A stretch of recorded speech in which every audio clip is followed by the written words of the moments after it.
Throughout history, the allure of robbing banks has captivated the minds of daring criminals, drawn not just by the piles of cash, but also the promise of priceless valuables kept locked away in steel-reinforced vaults and safe deposit boxes. While some heists involve simple stick-ups, others unfold like cinematic thrillers, featuring elaborate planning, high-tech gadgets, and outlandish schemes. Among the most audacious are those where thieves employed unconventional tactics, burrowing through city streets, blasting through walls, and even spraying foam intended for fixing surfboards to neutralize alarm systems. The Baker Street Heist, a fictional plot turned real-life caper. In 1891, Sir Arthur Conan Doyle wrote a short story titled The Red-Headed League, in which Sherlock Holmes uncovers a plot involving a gang tunneling beneath a bank in London. This clever tale seemed far-fetched, something only a detective of Holmes' caliber could unravel. But fast forward 8 decades, and life would imitate art in the most astonishing way. It was 1971 in London, and a group of criminals had their eyes set on the Lloyds Bank branch located on Baker Street. Ironically, the very street associated with the legendary sleuth himself. These modern-day Moriartys executed a plan so sophisticated and theatrical, it seemed pulled straight from the pages of Doyle's work. The gang's first move was to lease a ground-floor shop located conveniently close to the bank. Ostensibly, it was an ordinary storefront, but in truth, it served as the staging ground for one of the most meticulously plotted robberies in British history. From this rented location, the group spent weeks, perhaps even months, digging an underground passage directly beneath the bustling street, aiming straight for the vault. In a stroke of luck that could only benefit criminals, ongoing road construction near the bank had prompted the temporary deactivation of some of the alarm sensors located on the vault floor. Normally designed to detect vibrations and intrusions, these sensors had been rendered unreliable due to the frequent false triggers caused by the roadwork. The robbers seized this golden opportunity. Eventually, their tunnel reached the vault. In the early days of September, they broke through its floor and began the painstaking task of looting hundreds of safe deposit boxes. Unbeknownst to them, however, a ham radio enthusiast named Robert Rowlands was fiddling with his equipment on that very weekend. Tuning in to random frequencies, he stumbled across a series of suspicious conversations, robbers communicating via walkie-talkies as they coordinated their moves from inside the vault. Rowlands contacted the police and provided them with what he had heard. Responding to the tip, officers inspected the bank's exterior and found the vault door to be locked tight. Since nothing appeared disturbed, they assumed the report was a false alarm and left, while the thieves remained mere feet away, still hard at work. By the time the robbers disappeared back into the tunnel, they had taken an estimated £3 million in cash, jewels, and other valuables. In 1971, that haul was worth about $7 million, and in today's economy, it would amount to over $50 million. For weeks, their identities remained a mystery, and speculation swirled. Some even believed the British government had imposed a media blackout due to rumors that compromising photos of prominent figures were among the stolen contents. Ultimately, their luck ran out. One of the gang members had, in a moment of carelessness, used his real name to sign the lease on the shop they had used as a base. That single misstep was all police needed to unravel the case. Authorities arrested him and tracked down 3 of his accomplices, ending one of the boldest and most cinematic robberies in modern history. Yet the Baker Street heist continues to capture the public imagination, not only because of its scale and ingenuity, but because it blurred the lines between literature and real life, proving that sometimes the wildest stories can, indeed, come true. The United California Bank Heist, Nixon, Hoffa, and the $12 million caper that shook the nation. In the early spring of 1972, one of the boldest and most politically charged bank robberies in American history unfolded in the quiet, affluent suburb of Laguna Niguel, California. This was no ordinary theft. It wasn't just about money, it was laced with conspiracy, whispers of political corruption, and the shadowy legacy of Richard Nixon. The date was March 24th when a team of professional criminals, having flown in all the way from Ohio, executed a meticulously planned break-in at the United California Bank. But this wasn't just about robbing any old vault. According to inside information, the team had been tipped off that President Nixon had stashed away as much as $30 million in dirty campaign funds, allegedly hidden within the vault's depths. The operation was masterminded by Emil Dincio, an experienced criminal with a reputation for methodical heists. He assembled a trusted team composed of close family members, his brother, his nephew Harry Barber, and his brother-in-law, as well as two other accomplices who shared their determination and skill. The motive was as political as it was financial. Rumors had long circulated that Jimmy Hoffa, the notorious Teamsters union boss, had given Nixon a secret bribe in exchange for the commutation of his prison sentence in 1971. For Dincio's crew, that rumor was good enough. "We didn't like Nixon to begin with," Barber later admitted in a 2019 interview. "And we figured if he had money stashed illegally, he couldn't exactly go to the cops if someone took it.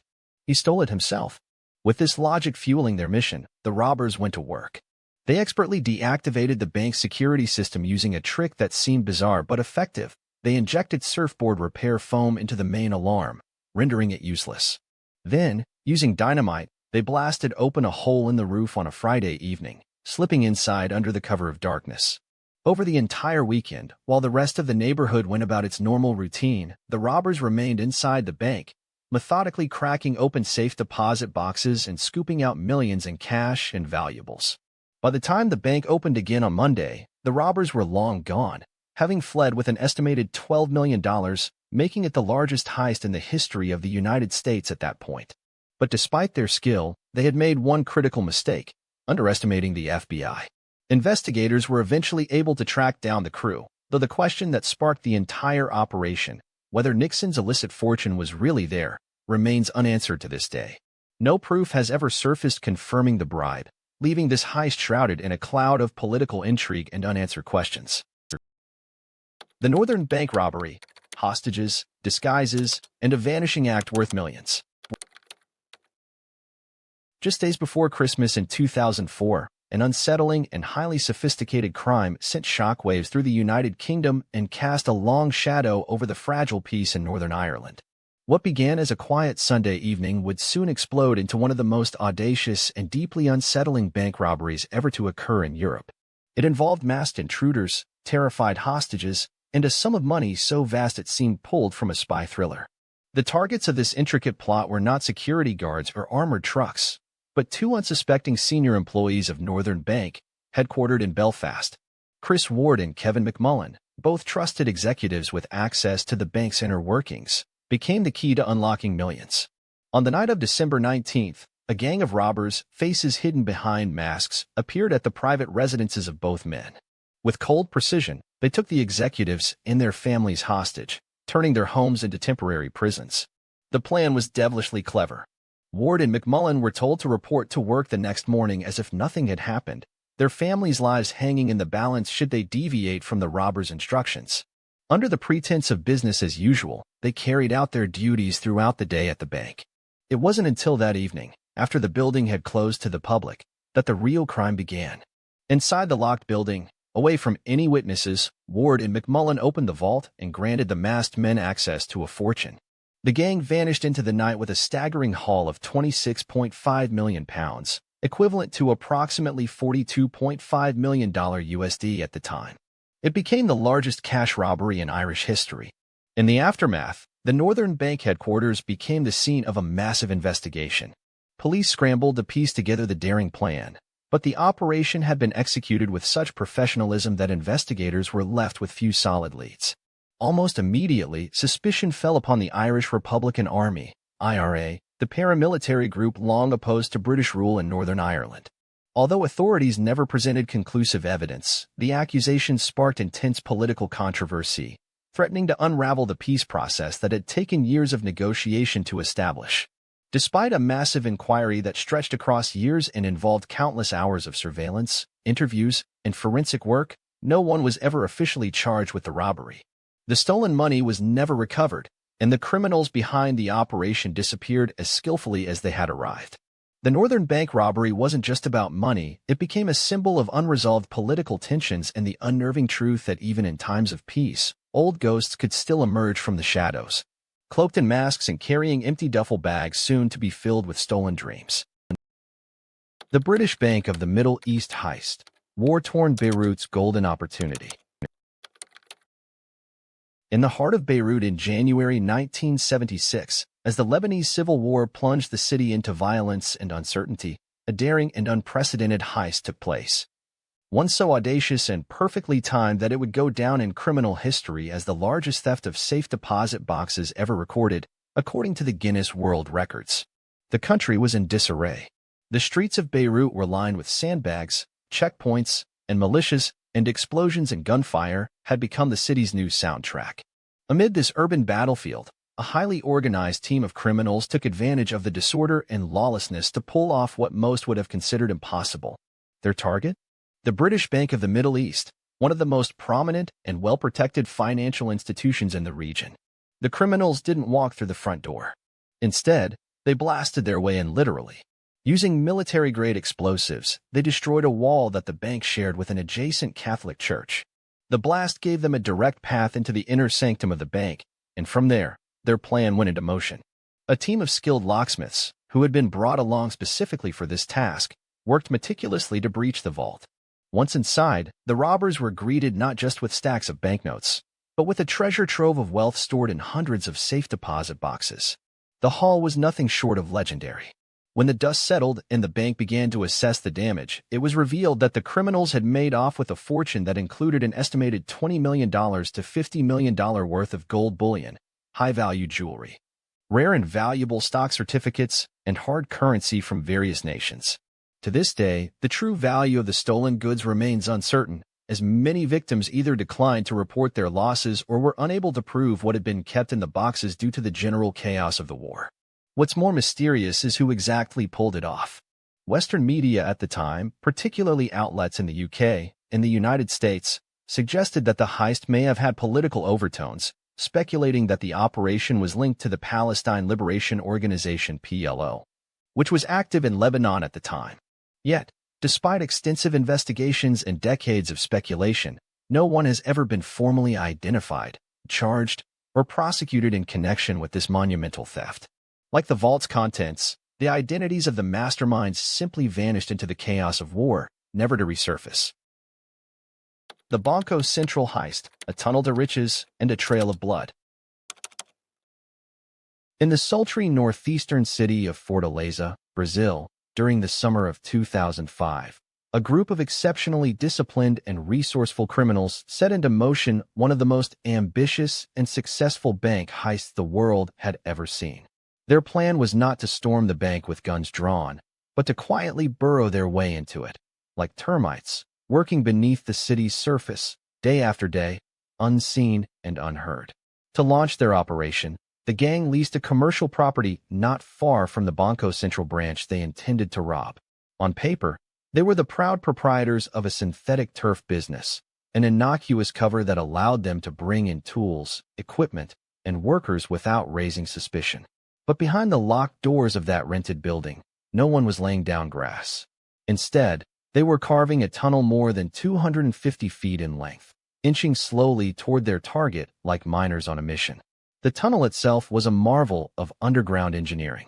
Reinforced with wood and complete with rudimentary lighting and ventilation systems, it had to support the weight of the street and buildings above. It took about 3 months of grueling work, with the team digging tirelessly and removing tons of earth, all while maintaining the illusion of running a legitimate business. Finally, on the weekend of August 6th to 7th, when the bank was closed and the city was mostly asleep, the tunnelers broke through the concrete floor of the Banco Central's vault room. What they found inside was staggering. Bundles upon bundles of banknotes, neatly stacked and waiting. In total, they carted away more than 150 million Brazilian reals, approximately $70 million in U.S. currency at the time. It was one of the largest bank robberies in world history. What made the crime even more jaw-dropping was the delay in its discovery. It wasn't until the following Monday that bank employees noticed the gaping hole in the floor and the massive void in the vault's contents. By then, the criminals were long gone, and the trail was already starting to grow cold. But the aftermath was anything but peaceful. Just 2 months after the heist, tragedy struck within the ranks of the perpetrators.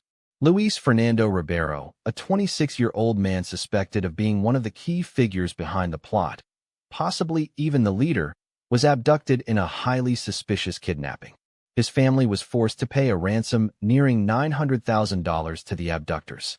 In a brutal twist, after receiving the money, the kidnappers murdered Ribeiro and dumped his body on a roadside near Rio de Janeiro. This murder added another layer of murkiness to an already sensational case. According to the New York Times, some Brazilian state prosecutors at the time believed that the men responsible for Ribeiro's abduction and execution may not have been fellow criminals, but corrupt police officers. These accusations highlighted the blurred lines between law enforcement and organized crime in Brazil's more troubled regions, where power and greed often go hand in hand.